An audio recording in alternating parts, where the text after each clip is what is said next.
Thanks for coming back and not ditching after my presentation. I would first like to reintroduce the Beanes, the Beane family, and particularly Pastor Beane, who is a pastor in Gretna, Louisiana, Salem Lutheran Church, and we are so glad to have you come here and teach us. Pastor Beane is a very apt and well-learned pastor who I am constantly in awe of. His academic prowess and desire, as well as his sense of humor. I'm very glad that you could be with us.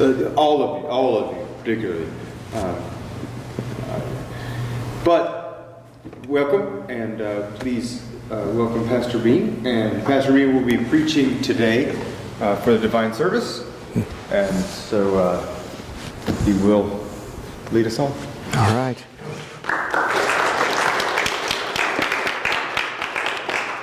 The Lord be with you.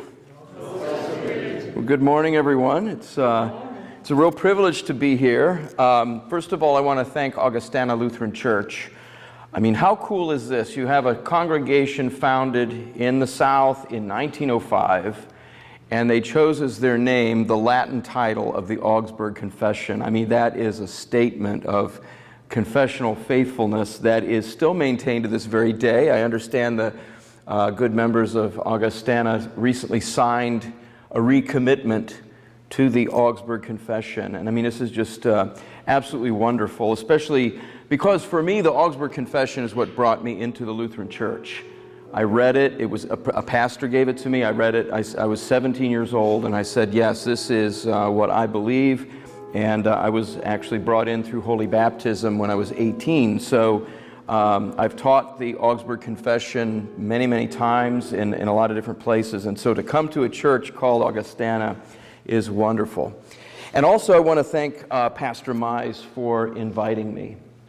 As you all know, those of you who are members of Augustana, he is a very, very good teacher, doctrinally pure, but also very pastoral. And I know he loves all of you. He loves the ministry. He loves the Lord. He loves the church. But what you may not know is the level of esteem and affection that Pastor Mize has among the clergy. He's one of these guys, if you run into trouble or if you are in dire need of pastoral care yourself, that he is the type of pastor that you call. And he's a very, very dear friend and colleague, and I'm honored that Pastor Mize, Father Gavin, would bring me over here to speak with all of you.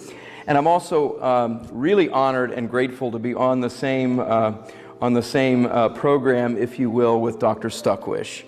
He's a great friend, colleague. Many of us consider him a mentor as to how to be a faithful pastor in a fallen world and maintain a solid confession. So in addition to being a great scholar, he's a wonderful pastor, and it's so good to see you again, Father Richard. Well, here we are. We're on the cusp of the 500th anniversary of the Reformation.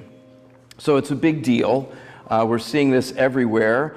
There's a lot of marketing going on.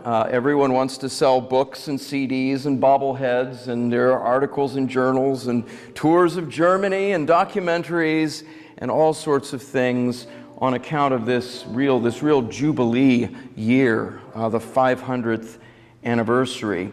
And so oftentimes the word revolution is connected with the Reformation. It's kind of a convenient word. It has a nice alliteration. It starts with an R, like Reformation, Revolution, Reformation. It's a very exciting word. But really, is it true? Was the Reformation a revolution? Now, at the time of the Reformation in the 16th century, there were a lot of revolutions happening. I mean, there was the technological revolution of the printing press, which was their equivalent of the internet, and it changed culture and the world just as much as the internet has for us. And speaking of culture, you have the Renaissance going on, rediscovery of ancient texts, of classical education being reinvigorated, changes in music, polyphonic music. It was really an extraordinary time to be alive. In politics, the development of the nation state and of capitalism. So there were a lot of revolutionary things happening in the 1500s in that time. But what about the Reformation? Again, was the Reformation a revolution? And that's kind of what I want to explore and talk about with you all. Now there's a further complication because of the way we use the word revolution in modern English. Because it is such a powerful word, it's an attention-grabbing word, I think sometimes we kind of tend to trivialize it. We describe everything as a revolution. Anything that's a little bit different is a revolution. Political elections are revolutions, especially if it's a party changing hands. It's described as a revolution. Brand names, it's a popular thing for brand names. There's a line of clothing called Revolution. There's a line of dancing shoes called Revolution. And there's a very good product, Miss Grace will bear me out on this, of flea control for your dogs and cats called Revolution. There are 2 songs by the Beatles that have Revolution in the title. So everything's a revolution, you know, and so it's a tough thing to put your finger on what exactly is a revolution. We misuse the word revolution quite often as a result. The American Revolution. The American Revolution wasn't a revolution. The colonists were seceding from the British Empire. They withdrew from that political alliance from the Crown and from Parliament.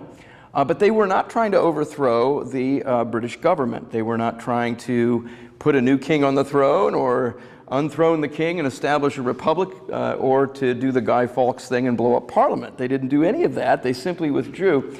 And, you know, here in America during the Revolution, yes, there were battles. If you lived in cities, you know, sometimes you were affected by those things. But if you had a farm, you lived in the country, you know, your life pretty much went on the same as it was before the so-called revolution. You might have had a few different taxes, you know, less taxes or whatnot, but for the most part, your life really didn't change a whole lot. And yet we call it the American Revolution. I want to compare that, though, with the French Revolution. Now, that was a revolution. That was a true revolution. I mean, first of all, the king and the queen were executed.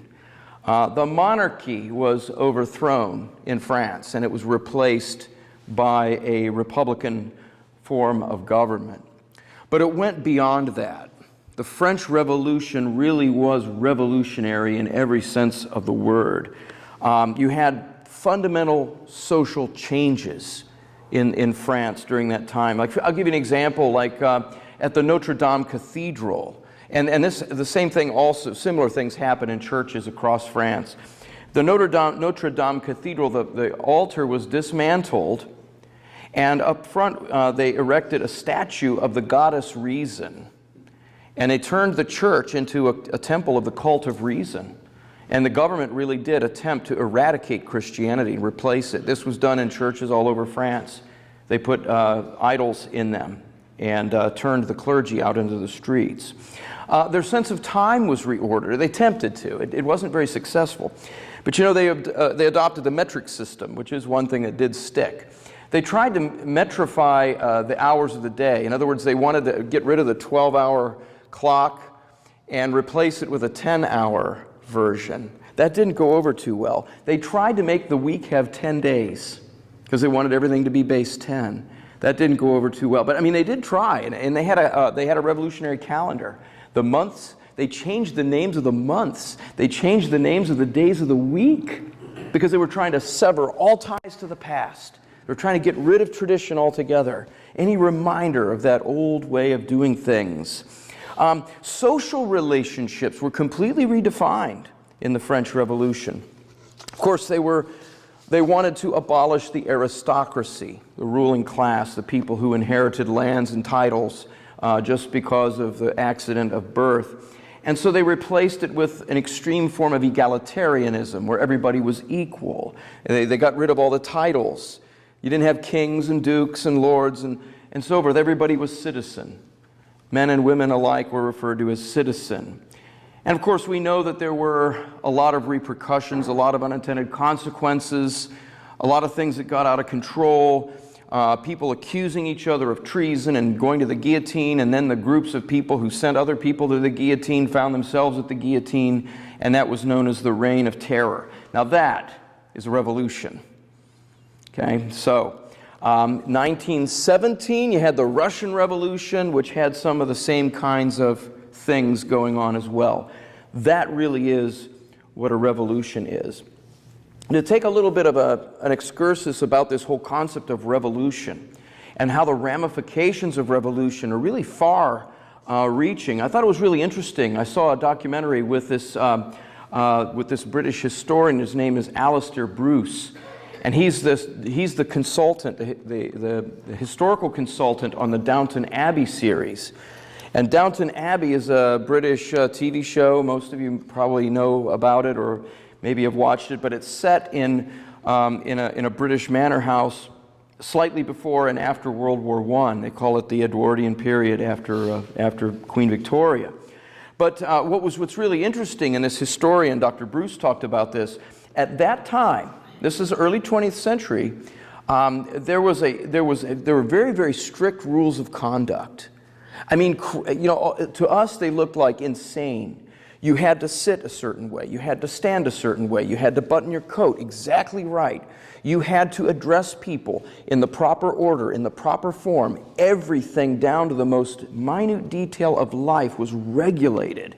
And there was a strict separation and a way that the aristocracy would relate to the servant class, especially in a home where you had servants. There was very little fraternization. It was very highly regulated. And what was interesting about this, though, was that Dr. Bruce pointed out that this was the reason for this kind of extreme sense of rules and regulations was a fear of the revolution. Remember, the French Revolution was just a little over 100 years before this time. So the aristocracy really imposed strict rules. And even within the servant class, there was a hierarchy and a very strict order of how things were done and who you reported to and who you were allowed to associate with, even within that context. One thing that I thought was striking about this was the footmen, the butlers, when they would be setting the table, they carried around a rod with them, and they measured, and each spoon, each article of utensil had to be placed in precision. Absolute precision had to be followed. It kind of made me think a little bit of us pastors being stewards of the mysteries. In a real sense, that's what we are. We are footmen to the Lord, and we do set a table, don't we? And it's funny because I do find myself at the altar. Sometimes our altar cross is like a 1/16 of an inch off center. It drives me nuts. I have to, when they're all looking in their hymnal, I reach up there and move it. And I want the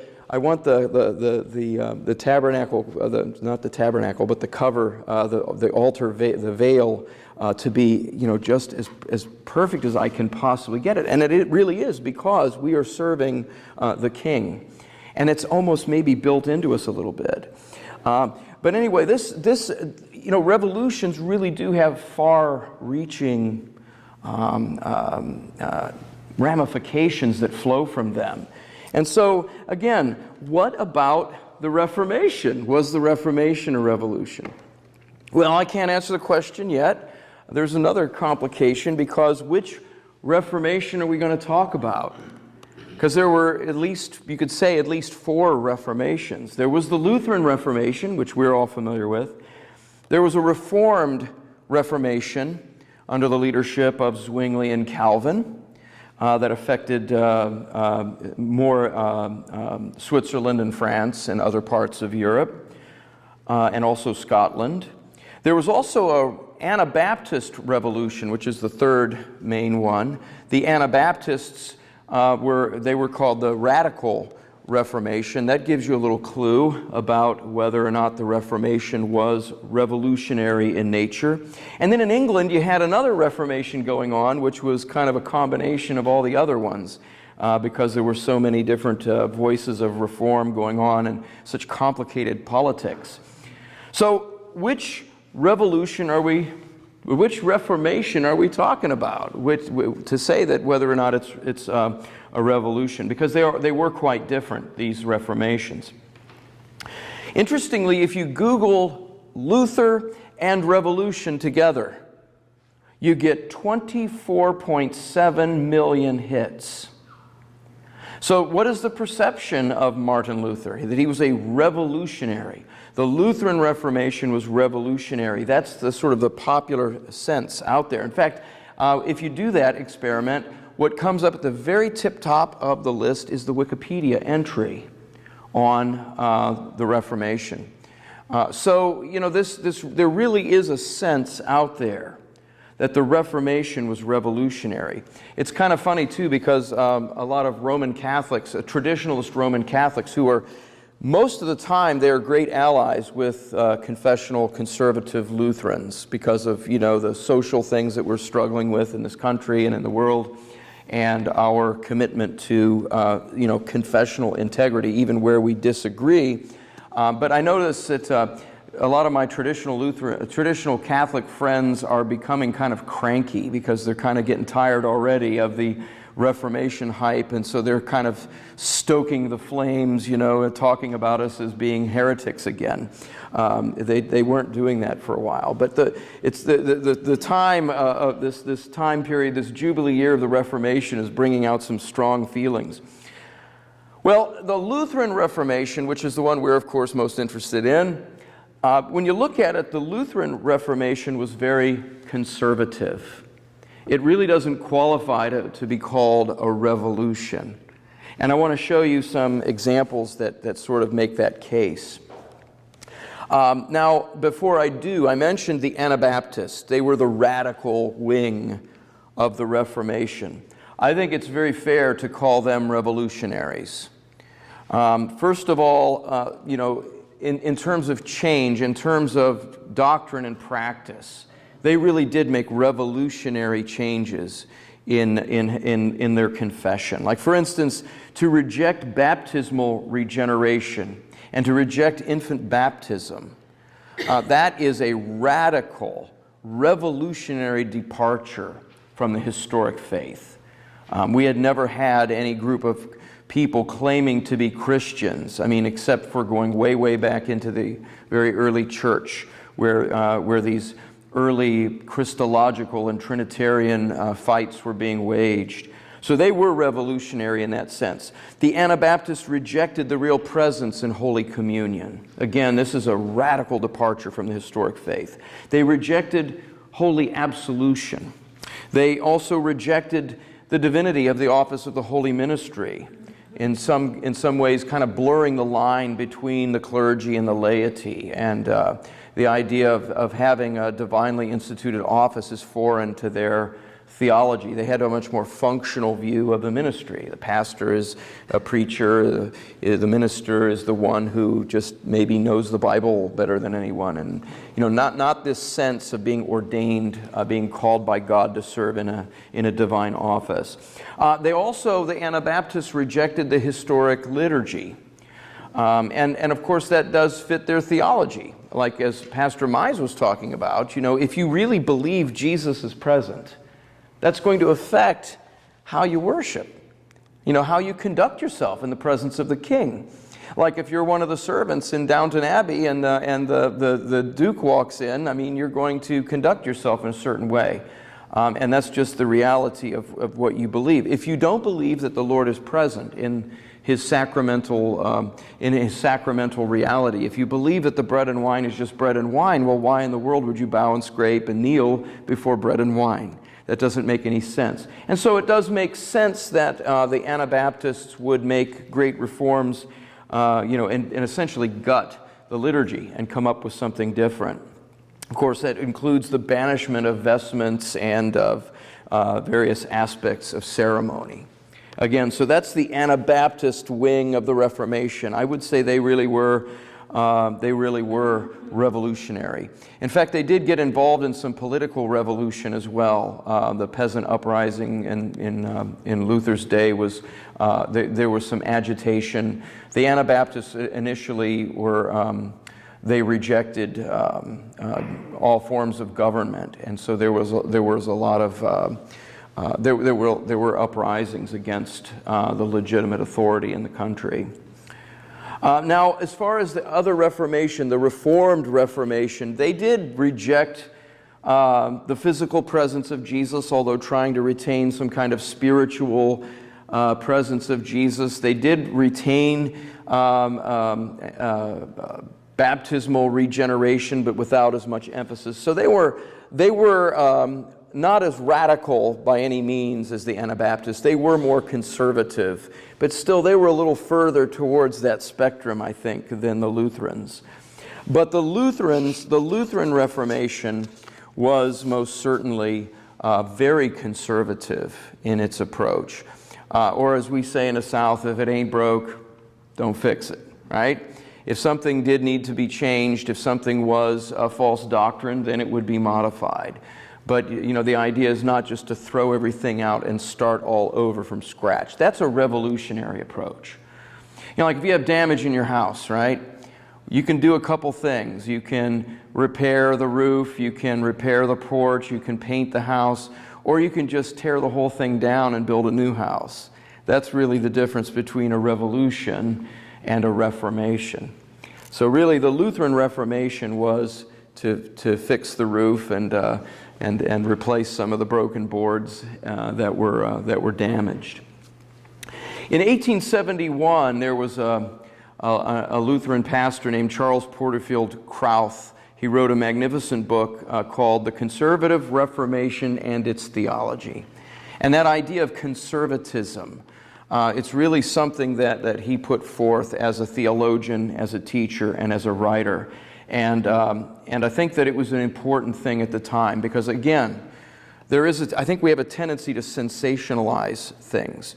You know, we want to identify with that revolutionary Martin Luther who went out and took his hammer and nailed it to the church door and just, you know, shook his fist at everything in the world, and when in reality, that was not what happened in the Reformation.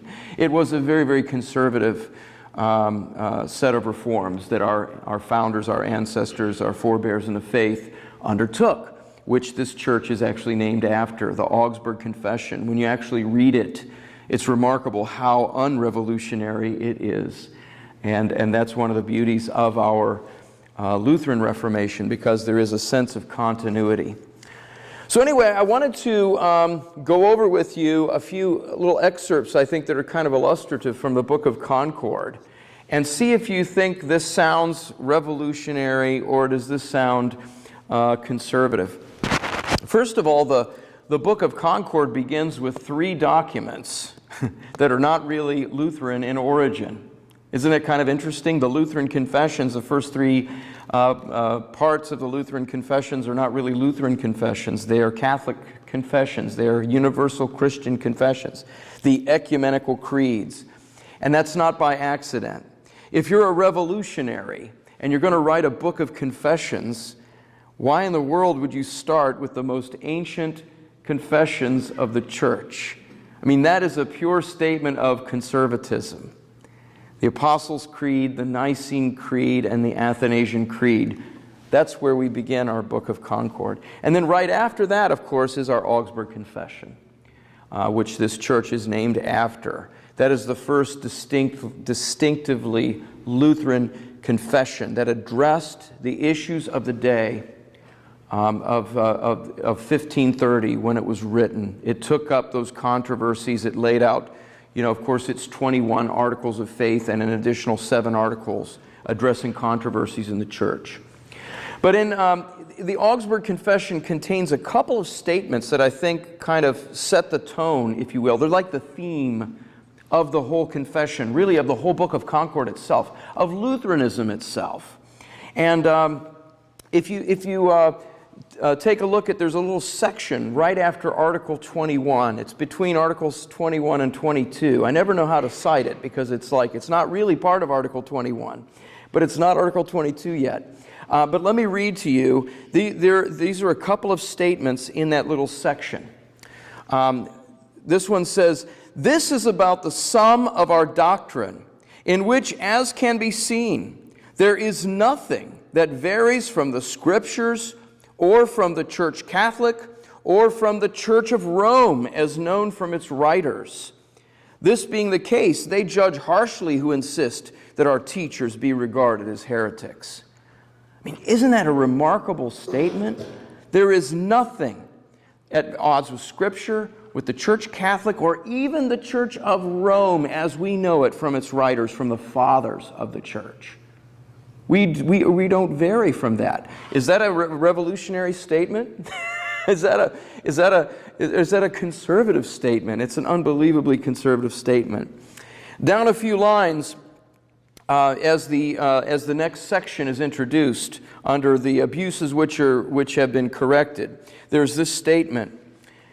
Inasmuch then as our churches dissent in no article of the faith from the Church Catholic, but only omit some abuses which are new, and which have been erroneously accepted by the corruption of the times, contrary to the intent of the canons, we pray that your imperial majesty would graciously hear both what has been changed and what were the reasons why the people were not compelled to observe those abuses against their conscience. So yes, there were changes, but again, we dissent in no article of faith from the Church Catholic. We just omit of some abuses that are new. When you read the Lutheran Confessions, you learn quickly that the word new is a bad word. New, innovation, anything like that. It's just, the idea that the Lutherans were being accused of doing new stuff was horrifying to them. So again, that's another good reason why the Lutheran Reformation was far from revolutionary. It was a very, very conservative movement. Let's see. There's one more from this little section I want to read to you. But it can readily be judged that nothing would serve better to maintain the dignity of ceremonies and to nourish reverence and pious devotion among the people than if the ceremonies were observed rightly in the churches. That's amazing, isn't it? Because sometimes we tend to focus on doctrine. That the Lutheran Church is all about doctrine, and it is, but it's not just doctrine, because doctrine has to be lived out in the real life. And in the church, we express and we confess and we live out those doctrines in the divine service with practice and with ceremony. So it's an amazing thing because, we live in a time and an age where we're not supposed to judge anybody. Everybody, whatever, if Church A does this and Church B does that, they're both equally good as long as they have the right doctrine. I've heard this many times. As long as you have the right doctrine, that you can have an organ, you can have a heavy metal band. Either one is fine as long as you have the right doctrine. But that's not what our confession says. It talks about the dignity of ceremonies and nourishing reverence, and that the ceremonies have to be observed rightly in the churches. If they can be done right, then they can also be done wrong. You can worship wrongly, according to our Book of Concord, according to our confessions. Well, I wanted to take you to another couple places where certain words are used that I think are really interesting. In the Apology of the Augsburg Confession, which is the further explanation, a further drilling down of the Augsburg Confession. The articles are numbered the same in both of those confessions, but in the Apology of the Augsburg Confession, in page 105 of my Triglot edition, there's this denunciation. Now, we're talking about original sin, but there's this denunciation of the suspicion of novelty. Novelty, even the suspicion of novelty, is horrible. It's a horrible suggestion to the early Lutherans. The Latin is suspicione novitatis. And in the German, it sounds funny. It's so emphatic. Wir nichts Neues oder Ungehörtes lehren. We don't teach any new stuff or any unheard of stuff. It's that strong. That is not revolutionary talk right there. New equals bad, as far as the Lutherans are concerned. You have similar language Later on in Article 2 of the Apology, this is a little excerpt I want to read for you. For this reason, our preachers have diligently taught concerning these subjects and have delivered nothing that is new, but have set forth Holy Scripture and the judgments of the Holy Fathers.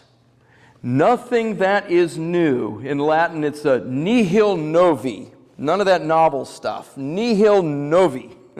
Or nichts Neues gelehrt. We don't teach any of that, none of that new stuff. I mean, it's condemned in this very strong terminology. Again, the appeal is to Holy Scripture and the Church Fathers. And in that order.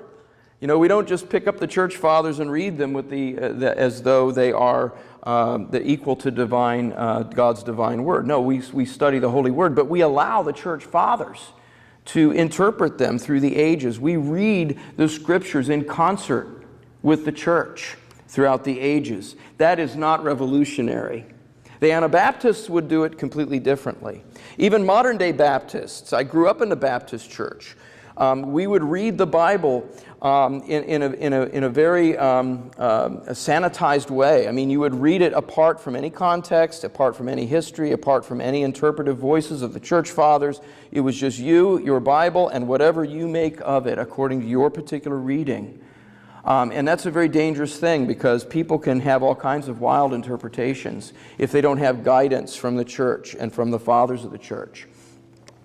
In the large catechism, under the third commandment, there's this line: "We also should continue the same in order that everything be done in harmonious order, and no one create disorder by unnecessary innovation." That is not revolutionary talk. Unnötige Neuerung. Any of that new stuff. Non necessaria innovation. It's not necessary to be innovating, right? If there's false doctrine, it needs to be fixed. If people are worshiping the saints, that needs to be fixed. If something is against the Scripture, against the gospel, it needs to be fixed. If it's in the liturgy, it needs to be changed. But just change for the sake of change is an absolutely un-Lutheran idea. So I guess there's some truth to the old statement, we've never done it that way, right? The problem is, what's the we and what's the never? Sometimes modern-day Lutherans, they have a lot of really bad worship practices that have worked their way in over the years, and they'll say, "But we've never done it that way." Their instincts are correct. It's just that they've been given bad practices that are contrary to authentic Lutheranism. In Augsburg Confession 18, there's this passage. This is concerning free will, and it's only in the German. It's not in the Latin. I don't know why, but it's only in the German. Keine Neuigkeit gelehrt werde. No Neuigkeit. We don't want any of that new stuff at all. In Augsburg Confession 24, this is also in the German section. Article 24 concerns the Mass, and I'm going to read to you.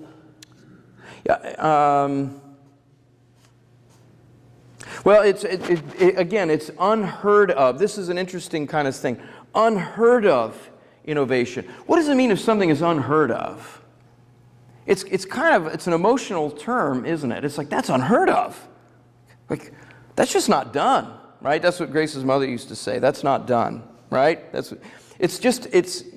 Or as Dr. Eckhart says, you doesn't do that, right? Your grandma would say that. It is unheard of to make Neuigkeit, to make new things. We just don't do newness. That's literally what it means, newness. Now, in Article 24, listen to this section and tell me if you think this sounds revolutionary, right? Falsely are our churches accused of abolishing the Mass. For the Mass is retained among us and celebrated with the highest reverence. Nearly all the usual ceremonies are also preserved, save that the parts sung in Latin are interspersed here and there with German hymns, which have been added to teach the people. Does that sound revolutionary to you? Does that sound like Luther throwing the Roman Catholic traditions overboard and adopting some kind of free form of worship? We have retained the Mass in the Lutheran Church, and it's done reverently, the highest reverence, says our Augustana. All of the usual ceremonies are preserved, except for what did we do? We added a little bit of German to it so that people would understand it. That is the epitome of a conservative reform as opposed to revolutionary changes. Interesting too, in the Apology, the same section in the Apology of the Augsburg Confession, Article 24 on the Mass. It's very strong language because you have to understand what was being said. The Roman Catholic theologians led by Dr. Eck, they were very clever. They were lumping all of the Reformations in together.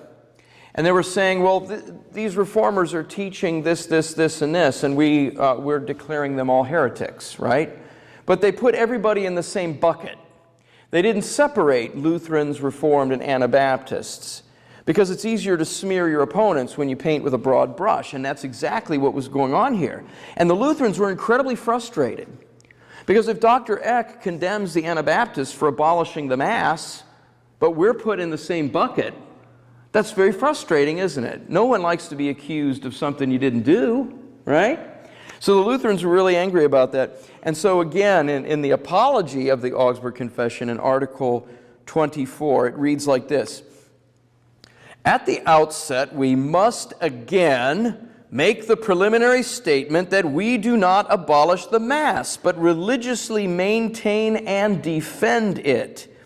For among us, Masses are celebrated every Lord's Day and on the other festivals in which the sacrament is offered to those who wish to use it, after they have been examined and absolved, and the usual public ceremonies are observed, the series of lessons, of prayers, vestments, and other like things.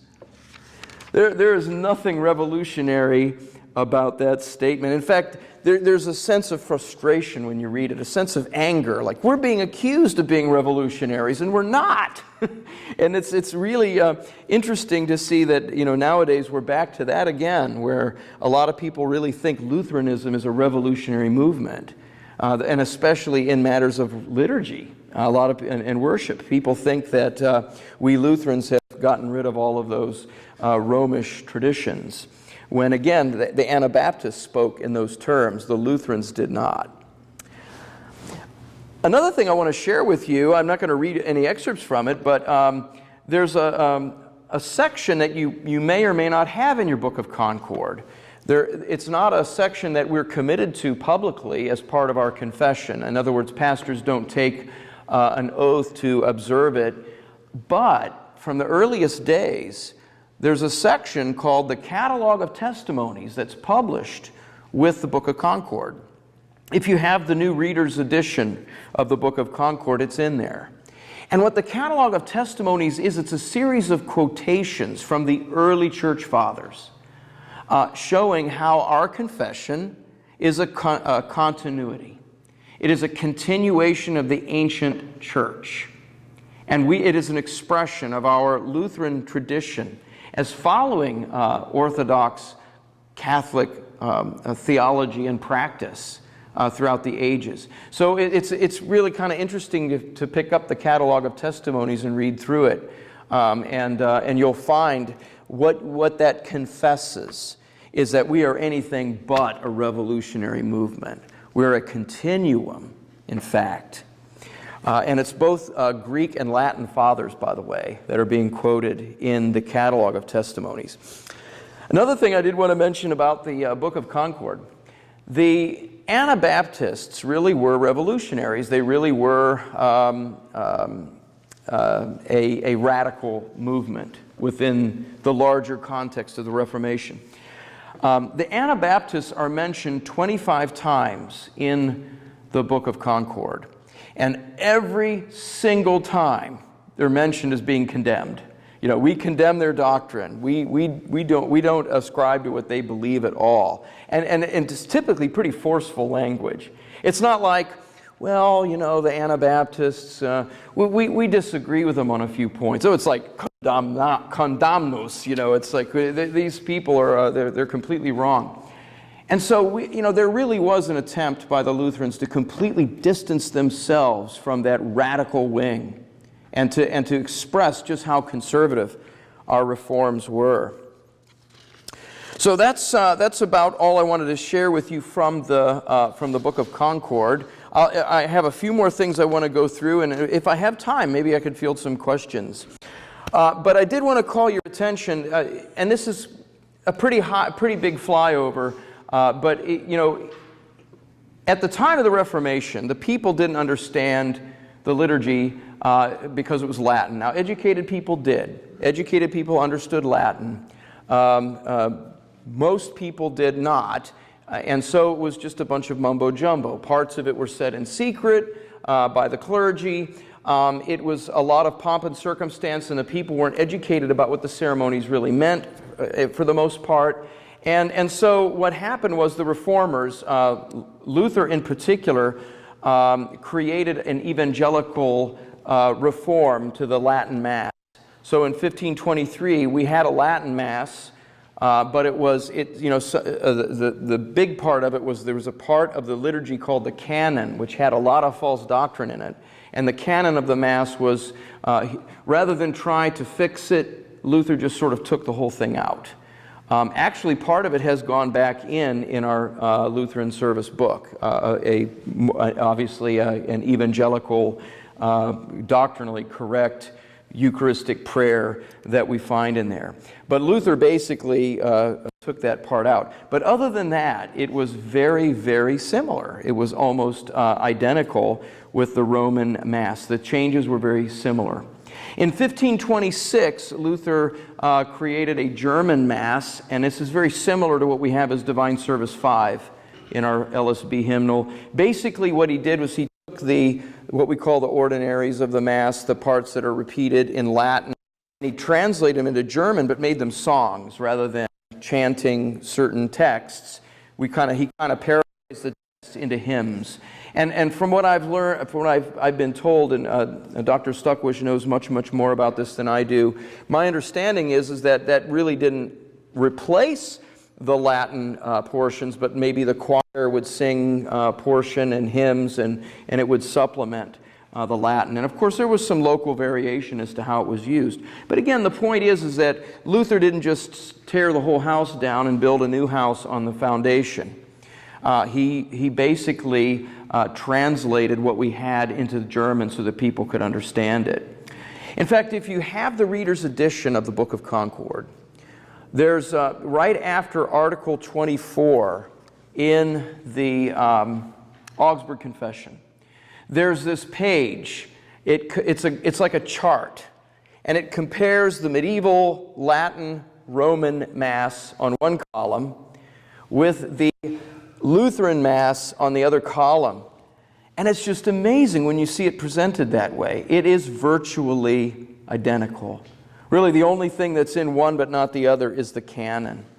In fact, it might have been Dr. Peepcorn who made this observation, although maybe Dr. Stuckwish can help me out. I don't remember who said it, but it was said that in the 16th century, if you went into a church, it could have been an evangelical, that is to say a Lutheran church.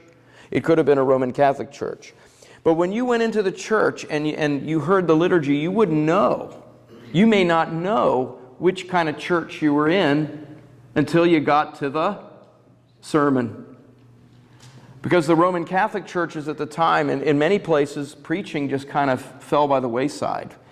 And it was a great contribution of the Lutheran Reformers to reinvigorate the ancient practice of preaching. We didn't invent the sermon, right? We're not like Chick-fil-A. We didn't invent the chicken sandwich. We didn't invent the sermon. We revived it from the past, because think of the great preachers from the early days of the church. It had fallen into disuse. And so, but the point is that that similarity between the divine service, the Western divine service, the Mass as it was done in Roman and evangelical churches, was very, very similar. So it's anything but revolutionary there. And again, at that time, in Lutheran churches, they retained everything unless it was idolatrous, unless it was false doctrine. So that meant you had all the vestments. It meant you had, in big city churches where you tended to have maybe more money in the churches or more things. Some churches have more things than other churches. You would have things like incense and bells and, of course, the chanting and the sign of the cross and the genuflecting. And so, again, in a Reformation, changes are going to be dictated by, as the Book of Concord puts it, we don't change anything unless it leads us into sin.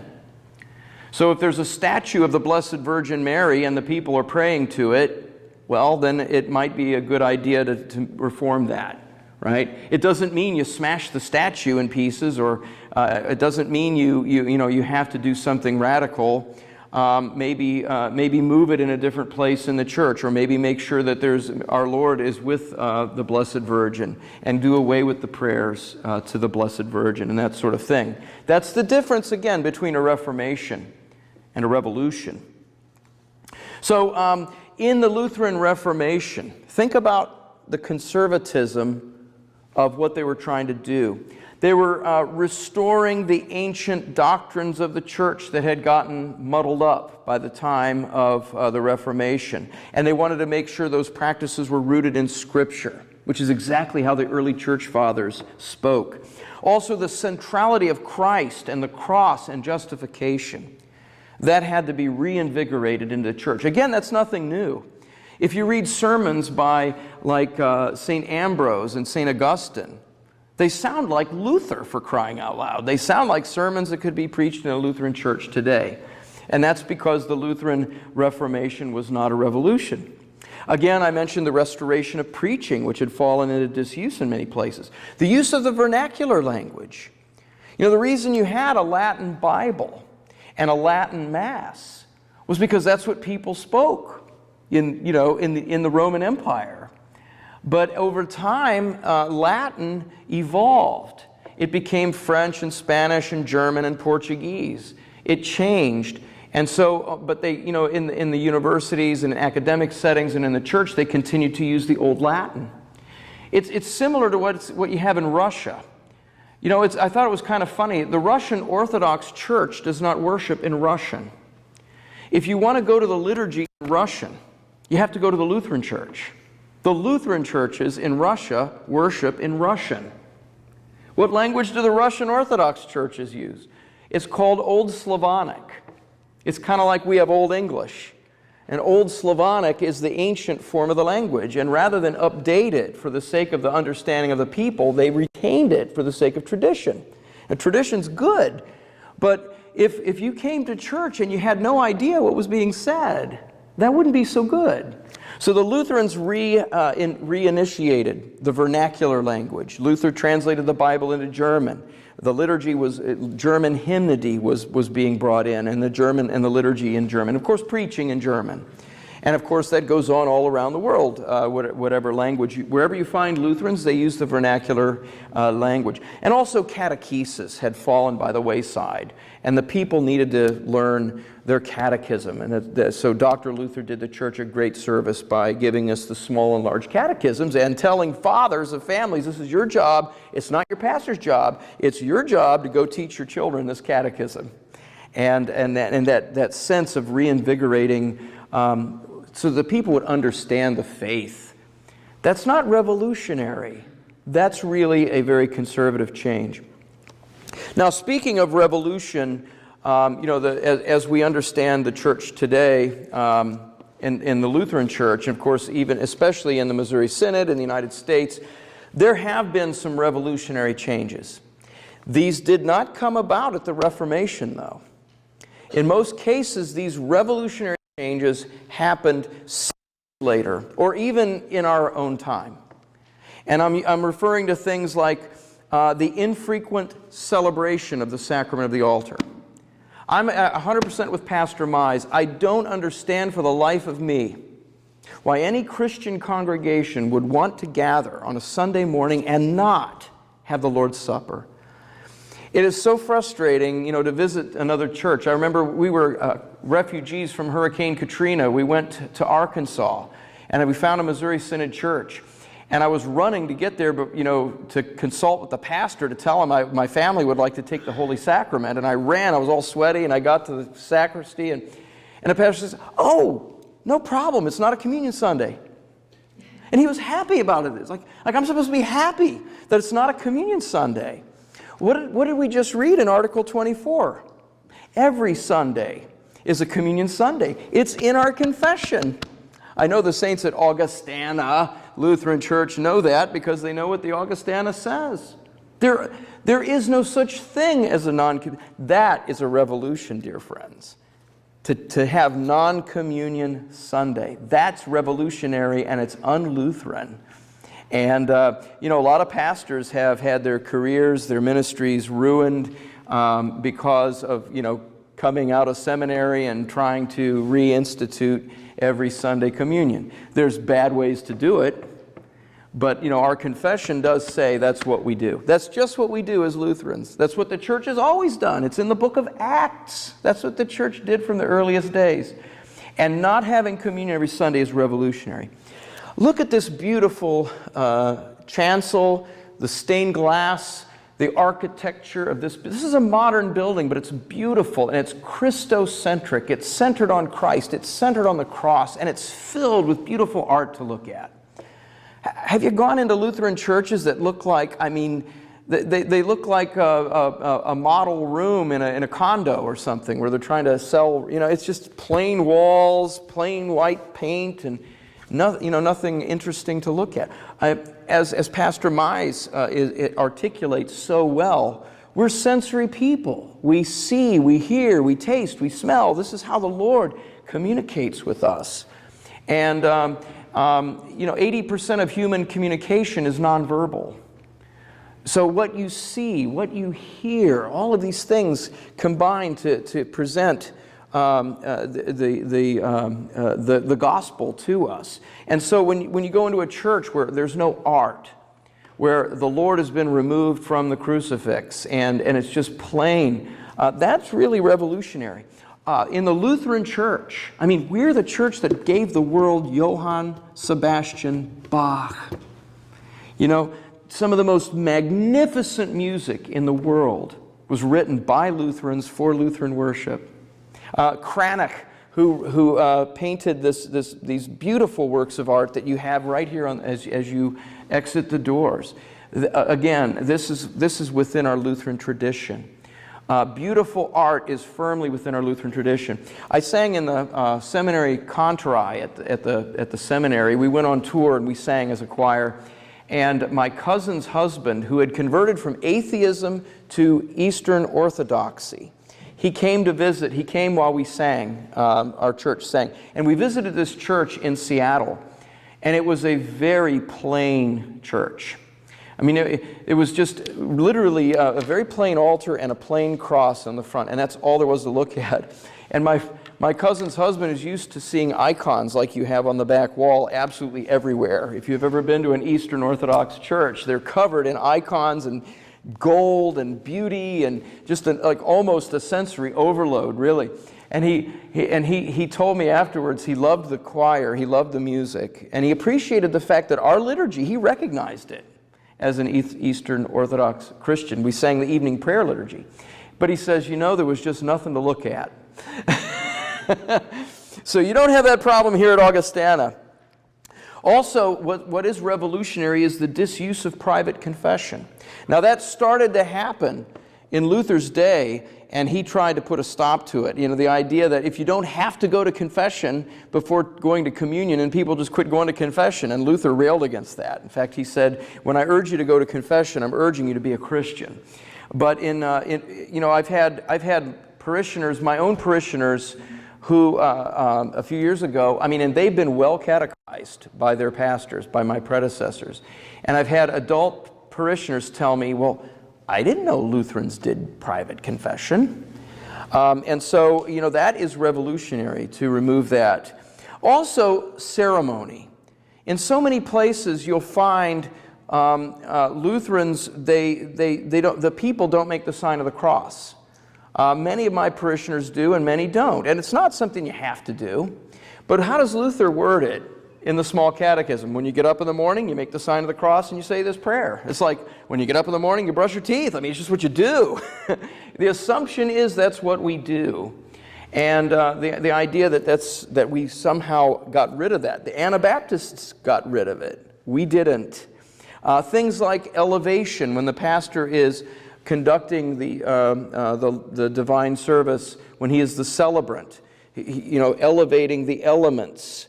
Again, that's a confession that Jesus is here. Christ is here in his full presence. Of course you're going to hold that up. It's always funny to me, sometimes you go to churches where the pastor doesn't elevate the body and blood of the Lord, but he will elevate the collection plates. I think that kind of sends a bad message. Kneeling. My own church my own congregation dates back to 1871, but our current building was built in 1951, and at that time, they didn't put kneelers in Lutheran churches. So we don't have, we kneel when we come to the communion rail. I don't think this church has kneelers. A lot of places, kneeling just kind of, it is an adiaphoron, whether you kneel or don't kneel. But there is a lot of people have this in their head that Lutherans don't kneel in their churches. Sometimes they'll go to an older Lutheran church that has kneelers and they're shocked, almost scandalized, like, oh, they have kneelers. Processions in the liturgy. A lot of times those things have been gotten rid of, and sometimes, pastors that reintroduce them get themselves into a little trouble. Incense is a big one, too. I mean, this is, again, the sense of smell. It's one of our 5 senses. The Bible is filled with references to incense. The Isaiah Mighty Seer hymn that we sing when we do Divine Service 5 speaks of the heavens being filled with smoke. And so, obviously some people have a physical sensitivity to it, but what I find most people, their objection is not physical. It's that it's too Catholic somehow, or, Lutherans just don't do that. Or chanting. Now, fortunately, with our hymnals starting with Lutheran worship in the early 80s, the pastor's notes are printed in the hymnal. The Lutheran hymnal, as wonderful as the Lutheran hymnal was in 1941, I've heard several explanations, it didn't include the notes for the pastor. So a lot of churches got into the habit where the pastor would speak his parts and then the congregation would sing. And then if a pastor did chant, he was accused of being revolutionary, when in fact it's the opposite. This is what we're the singing church, as the Lutherans are known as the singing church. Another revolutionary change, and this one is a very serious one, is the weakened preaching. I don't think preaching in many cases is as strong as it has been traditionally. I mean, Lutherans have a tradition of rigorous preaching, theological preaching, law and gospel, with the pastor performing a lot of exegesis on the text. And, sometimes you hear very popular preachers, even within the Missouri Synod, where they're just telling stories or, because people like to hear the pastor crack jokes or whatever. And that's wasted time. We're on a time limit here. We are all going to die, and we need to hear the gospel while we're breathing and while we're at 98.6. We need to hear that.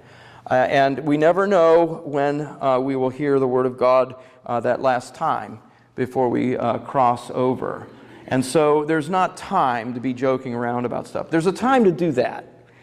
Pastors should joke around with people and they should be approachable and all that. But when they're in the divine service, we're serving our King. We're butlers and footmen, and we're standing at attention, and we're making sure that everything is just perfect for the King. That's not the time to be cutting up and joking around. Also, a lot of gimmicks have worked their way into our churches. rock music, dancing girls, big screens, the idea that if we make the church more worldly, that we'll attract more people. And all we're doing is we're diminishing that sense of reverence and awe. And we're also confessing that Jesus isn't here, right? Because again, let me go back to the example of Downton Abbey. If the lords and ladies are in the room, the servants are at attention, they're at quiet attention, they're not drawing attention to themselves, but they are on the alert because someone may need a cup of tea. And they're not going to want to wait around. Like when you go to a restaurant, a good waiter always has his eye, or a waitress has her eye on how full your drink is. And they will quietly come over and make sure that you're taken care of. When there are no customers in the restaurant, then you can let your hair down a little bit, you can cut up with your friends, right? But what does it convey if you're in a church and the people are cutting up and their hair's down? It means the boss is where? I don't know, but he's not here. That's what it means. It confesses something that our Lutheran confessions don't confess. The real absence is what it confesses. And so those kinds of gimmicks, there's no place for that. Our Formula of Concord actually addresses that elsewhere in the Book of Concord. Along those lines, weak hymnodies, praise songs, these songs that are imported from other Protestant churches. People like certain hymns because they like them, not because they confess Christ, or not because they're rigorous, not because they're fitting with our confession. So that is a revolution, and that was not something that Luther did. It's not something the early Lutherans did. It's really something that younger generations of Americans did in the 20th century. Another one is I want to address, it might be a little more controversial, is polity. In other words, how the church is governed. I think I have time. I'm going to read you another excerpt from the Book of Concord. As you know, the church, since the days of the apostles, you've had bishops overseeing the church. Well, here is in Apology of the Augsburg Confession, Article 14. It reads, "It is our greatest wish to maintain church polity and the grades in the church, old church regulations, and the government of bishops, even though they have been made by human authority." And later on it speaks of the idea of having bishops as a good and useful intention. So in Germany, they really couldn't maintain the idea of having bishops in the church because of the politics. Now in Sweden and Scandinavia, they did. So you have Lutherans with bishops in Scandinavia, in Russia, in Eastern Europe, in the Baltics. In the German areas, in the United States, English-speaking areas, we oftentimes don't have bishops. We have these sort of temporary overseers that are elected. But the worst possible thing you can imagine, having democracy and conventions and elections, and then you have to run for re-election after 3 years, and then you pay these guys an awful lot of money, and they don't want to, of course, you get accustomed to living in a certain way, and you don't want to lose that. And it's, this is revolutionary. Polity is an adiaphora, and we're free to organize ourselves any way we want to. However, that doesn't mean that they're all equal. It doesn't mean that they're all good. Our confession is very clear. If possible, we should have a bishop, that is, a pastor, overseeing other pastors. Not a pastor who has to face election every 3 years and wears a suit and a tie and works in a cubicle. That is revolutionary change.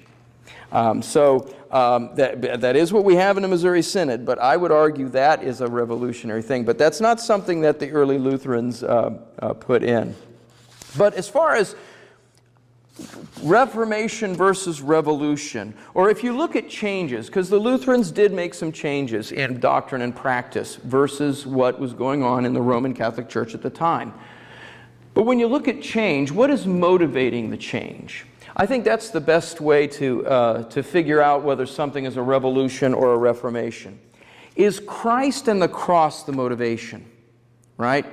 The early reformers made changes so as to focus upon Christ and the cross and the atonement and the gospel. That was their motivation. Or is entertainment or acquiescence to the culture the motivation? If we're saying, how can we get more young people in the church? Well, let's put TVs in here. They have TVs over at the sports bar, so let's bring in TVs and serve wings in the back. I mean, if that's the motivation, that is not centered on Christ and the cross. That's a revolutionary change. Do these changes articulate the gospel, or are they a revolution against God's aristocracy, His kingship, and the fact that we are His servants? So that's kind of a way to look at these kind of changes. So in winding down, I hope I've made it pretty clear that I believe that the Lutheran Reformation was absolutely not revolutionary. And in fact, to see ourselves as revolutionaries really violates the letter and the spirit of our confessions. I think Dr. Krauth is absolutely right. The Lutheran Reformation was a conservative Reformation. And I want to leave you with a quote from Dr. Krauth from Conservative Reformation, 1871. And this is his beautiful statement about celebrating the festival of the Reformation, about celebrating Reformation Day. Dr. Krauth wrote, "When the festival of the Reformation shall come and shall make no throb of joy in the church's bosom, her life will have fled. For if the Reformation lives through her, she also lives by it. It has to her the mysterious revelation of Christ to David. If it is her offspring, it is also her root. If she watches the ark of the Lord protected and blessed her. And when it passes from her keeping, her glory will have departed. Let her speak to her children then and tell them the meaning of the day. In the pulpit and the school and in the circle of the home, let these great memories of men of God, of their self-sacrifice, of their overcoming faith, and of their glorious work be the theme of thought and of word and of thanksgiving. The festival of the Reformation is at once a day of Christmas and of Easter and of Pentecost. In our church year, a day of birth, a day of resurrection, a day of outpouring of the Holy Ghost.